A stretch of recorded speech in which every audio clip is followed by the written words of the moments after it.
key moment is Celtic's opening goal. Douglas Ross is the linesman. He puts the flag up and says that it shouldn't stand. Dyson Maeda was offside.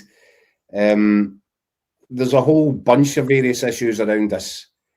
What's your take? The first one is that you don't see it in the clip that we've been shown there, but everybody's seen it on social media and we've seen it on live screens. Douglas Ross wasn't in position to give that call. Douglas Ross was 5 yards behind it. So well, there you go there. We see it. So what's that? Looking at the cut of the grass, 3, 4 yards, 5 yards behind play. So, and we know how quick Celtic attack. When you look at that picture there, it's very, very, very difficult. But when you see the lines that were drawn, shows the ball slightly ahead, fractionally ahead of Maeda. And if the ball's cut back, you can't be offside. But it was the lines that were drawn that drew. Looking at it there, you think, yes, that looks offside, but you can only go with the technology. And if we've got to trust the technology, then the technology showed that he was behind the ball. So therefore, we've got to accept it, that he was onside. Couple of things. I'm the last man in the world that's going to stand up for Douglas Ross. I wouldn't fancy running the line trying to keep up with Dyson Maeda. No, certainly not. Certainly not. But again, that's the reading of the game, isn't it? That's what you do. But again, when you are caught out, which these things may happen, that's you've got to trust technology. Because if we can't trust it, then why have it? So okay. Well, this brings us back to a conversation we had earlier this season, doesn't it? Because I was perfectly happy to trust the technology in terms of the drawing of lines, because I just thought that was activated by computers, AI, whatever it is. It's just factually correct. There was an incident earlier this season where you threw a spanner in my works with that one, Des, and said that no, there's an element of subjectivity in it being open to interpretation. It is. So I went from a situation where I'm happy to take the offside sort of ruling and the lines getting drawn on as that's just factually correct. There's an element now that you have doubt in that. And when you do look at lines, people are saying it's almost as if Alistair Johnson's wearing Krusty the Clown's Predators. Because, but what's your view on that? I mean, does that look fairly conclusive to you? Does the line look a bit squinty? I'm with you. And I hate to. Do I trust it? I want to trust it. I've got to trust it. I've got to believe in the technology's there. Do I have doubts in it? Yes, like everybody else, we've got doubts. We're looking at the same picture, seeing different lines being drawn, and almost having altered images in your own head. It's a minefield. It's an absolute minefield. But I've got to trust the guys. Do I believe in it wholeheartedly? I have my doubts. We look at it there. It looks onside because he's behind the ball. We see other views. We think, oh, is he not? And as you say, are we now going, somebody's wearing a size 9 and somebody's wearing a size 10, and that's what's keeping you onside? That would be a bit mad. But that's almost what we're getting. But when these things are so marginal, so close, surely we want to be on the side of the attacking team at that point. Of course, yeah. You don't want to be coming up with fancy reasons to chop off goals. What you're doing there is you're killing the entertainment. But what I would come back to is if we had the proper technology that you knew was factually correct, none of us are having these crazy arguments afterwards. So you look at the system they've got in England, and I know it's the English Premier League. I know they can throw money at it, but their stuff seems to me to be fail-safe in terms of offside decisions. So what's the phrase I've used for 4 years? We've got VAR light. Yeah, and it's the clubs who are paying for it. They're the guys who are putting the money out their pockets to pay for this system. If you're going to have it, and I know we heard Willie Collins' his VAR review show, and he says that, I don't know if he was having a slight dig at us here, but when he said we don't have watered down versions of it, we've got the best. We clearly don't have the best. Clearly, We clearly don't. As will be indicated at the World Cup this summer, when you see the technology that's used at the top level and the version that we've got. Yeah, was it? I think Mick Gannon says we've got Fisher Price VAR, haven't we? So. In the comments, Badger says from now on you can only play if you're a size 9. And Chick, who's a Celtic man, says, Keith, it's not the line that was squinty, it's actually the 6-yard box. So that's good of him to keep us right. So the groundsman's getting it now. Yeah, thanks for that, Chick. That's good. Painted squinty. We've got other comments coming in. This one from Marzuno, he's made a prediction. He says that he reckons, Keith, you're going to try and gaslight Des about the Hibs handball tonight. And Rebel says, predicting Des will agree the Hibs goal was a no-no. So, Des, what are you thinking? I don't even know what gaslighting means. I think he means that you're going to say it wasn't a handball. Try and persuade Des it should have been a goal. No, I don't know. No, first of all, I don't know. I didn't know what gaslighting meant either. So maybe I'm too old for these technology or terminologies now.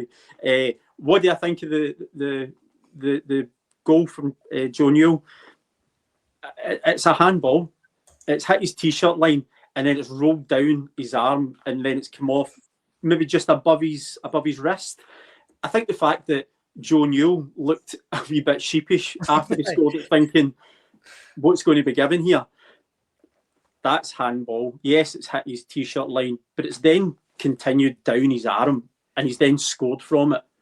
I mean, I know they've come out and said it's not conclusive, but that is as conclusive as anything there. That's a handball. It should never have been a goal.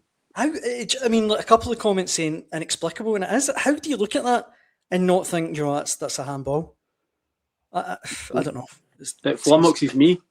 No. I tell you what flummoxes everybody, though, Des, and you pointed this out. VAR, am I right in thinking they didn't call the ref over the monitor to look at that? Yes, so this is obviously what we spoke about earlier. Yeah. The thing that I thought was very evident. When we've seen, now we've also got another instance going to come. I had 4 major incidents from this. I don't think David Dickinson went across to do an on-field review at any point. It was all done through VAR. And to me, that's VAR refereeing the game. So that's it, re-refereeing it. It's not the official being saying, why don't you come across and do it? And then it's his opinion. Taking all it. You're in charge. You're the man in the middle. Yeah. I don't think you've seen it right. Come to the screen, take a look. And what does it say? Video assistant referee. It's there to assist it. That's not video, I'll make the decision referee. That's not what it should be. But that is the video assistant referee making the decision. How many times have we seen that this season? When are they going to, they should know the protocol, right? Yeah. I find it astonishing that here we are just a few weeks out for the end of the season, and the same mistakes are happening because this is a breach of VAR protocol. It's been happening for 4 years. I think it's staggering. And what have we always said? It's about the technology works. It's about the management of it, the use of it, and the coaching of it. If you're the referee, if Keith Jackson or Daniel Caw's the referee, and I've come in your ear and said, by the way, I think that's hit his arm, but I think it's also hit his wrist. What's the first thing you're saying? I want to see it for myself. Yeah, it's my call. Shut up. Sit down. Yeah. And whether you take that advice or not, the advice is offered, but it's ultimately your decision. As soon as you make a decision and you hit go, that's your decision.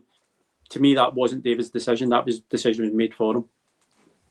That's bad. That's bad. What was the other thing? What you've said is right there, but I think it's a big flaw in the system. Yeah, I agree. What was the other Hibs? It was the push, wasn't it, on Nygren? Yeah. That was quite. I mean, this was something that during the game, I have to admit, working through it, I missed it. But looking back, it does seem pretty. It seems to me like 2 hands in the back, shoved him over. Really stupid thing to do. And if a penalty was given, I don't think he could have complained. It was Josh Campbell. That's a foul, and if it's in the penalty area, which it was, it's a penalty kick. It didn't seem to me, Des, at the time, to have been properly looked at. It wasn't. The first came with a melee that then erupts when Maeda hits the ball off George Campbell as he's lying down. Scales gets involved and there's cars getting. Why is VAR not looking at that instant? I just that to me, because at real speed, I remember saying to you, Dan, at real speed, you're thinking, you've seen these cases where you've got a defender trying to usher the ball out, and they'll get it gets over the byline, and I don't like it, but it's part of the game. But if VAR looks at that, they can clearly see the ball isn't out of play. The ball's still in play when that happens, and that's got to be as blatant a foul as you can see. It's got to be incumbent upon VAR to get the referee involved there. I'm not sure VAR even checked it properly, Des. I don't think it did. I don't think it did, because, as you said, there had been quite a lot happening the sort of minute or so before it. Things were going on, but as soon as the ball's inside the penalty area, that's the minute you need to have your red alert on. You've got to be aware of what's going on, because I think they get too caught up in, because it's a split second later, Josh Campbell falls down. Him and Negan have got a little bit of something going on. Maeda just comes over and kicks the ball at him, and then it erupts in a bad temper, and there's pushing and shoving. I think VAR forgot to look at the initial incident and just went straight to the melee. So what's happened there is they've allowed play. As you correctly say, they've probably dropped the ball, so to speak, there, and been more interested in the aftermath of it. The disciplinary stuff. Wait, what actually caused that in the first place? What was the foul? Why is the ball out of play? As soon as that ball enters the penalty area, you've got to have your alarm. You've got to have that sixth sense. You've got to have your radar on straight away. Whether you're running into the penalty area, away from the penalty area. Let's go back to the Tierney one all these years ago, where the foul took place on the line, which there should have been a penalty in the semi-final. As soon as that ball's in the penalty area, you have got to be fully alert, and so do your assistants, and so does your VAR. They've got to be there. So you've got one job. Do you know what I mean? Yeah. Time's really getting away from us, guys, but very briefly, a couple of comments. Pegleg says, it's shocking officiating, lads, call it out. Rebel says, if that was a European title, it would have been a Stonewall penalty. And this one from John, the decisions at Easter Road could have a big impact on Celtic's goal difference in the outcome of the league title. Away from Easter Road, though, Keith, there was one or two decisions last night at Tynecastle. A couple. I mean, look, there was one of them is hardly a game-changer event, but I think it's no great officiating. I actually think that John Beaton did okay in the game. I think we probably get some Hearts fans that would disagree. I thought he kept a lid on it. I thought he allowed it to go a little bit as well, which I think was good for the game itself. I was quite happy with it. But there was one tackle which I'm still laughing at, and do you know, so I'm saying I'm laughing, and I'm saying it wasn't a critical moment in the game, but it could have been. Fernandes gets booked for a foul on, was it Braga? Not sure, but it's a clean tackle, as you can see anywhere. Now, the point is, when Fernandes wins that ball, this is late in the game, Rangers pushing for an equaliser. The ball goes about 15, 20 yards further forward up the pitch, and I think Rangers were getting onto it. But John Beaton blew for a free kick, hands out a yellow card. To me, it's not even a foul. I think that's a really bad call. So obviously, as I said to you, I was busy yesterday doing other things for once in my life. Actually, spending a bit of time with my wife for once. And Daniel said, I know, just cost you money. When Daniel sent me, I wasn't aware of it, but when I seen it, it's as clear a day. It was a fantastic challenge. It was a brilliant tackle. He's won the ball cleanly, aggressively, and I'll take your word for it. The ball progressed. Well, that could have been the start of a promising attack for Rangers at that point. But it was certainly wasn't a foul, and it certainly wasn't a caution. It was a great challenge. The other one was potentially for Rangers, a penalty. I think it was late on, wasn't it, Keith, as Rangers were pushing for an equaliser? Yeah. I think it was Kingsley and Finlay, either side of Gassama. Now, the screenshots that we can't show the clip, obviously the screenshots we've got are very grainy, but try and bear with us. He did seem to get, look, to me, it looked like he got tangled up and probably pulled down. I think, again, just my opinion, it was worth another look. But I don't know how you guys saw it. Dan, this is the key to it, right? I wasn't sure at the time. It wasn't really looked at. I'm not sure, once again, that VAR looked at it, these pictures that we are seeing now, you can't clearly make out what's happened. Aye. Suggestion seems to be that Kingsley pushes him into Finlay, which potentially, if that's the and you can see, you can just about make that out. If that's the case, it's potentially denying an obvious goal scoring opportunity as well as a penalty, because I think Gassama then kind of clashes into Finlay.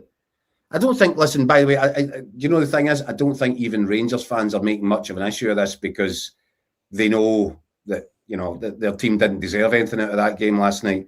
But still, I would, from a forensic point of view that VAR's meant to be there for, I think they've got to look at that again and work out exactly what happened and what the outcome should have been.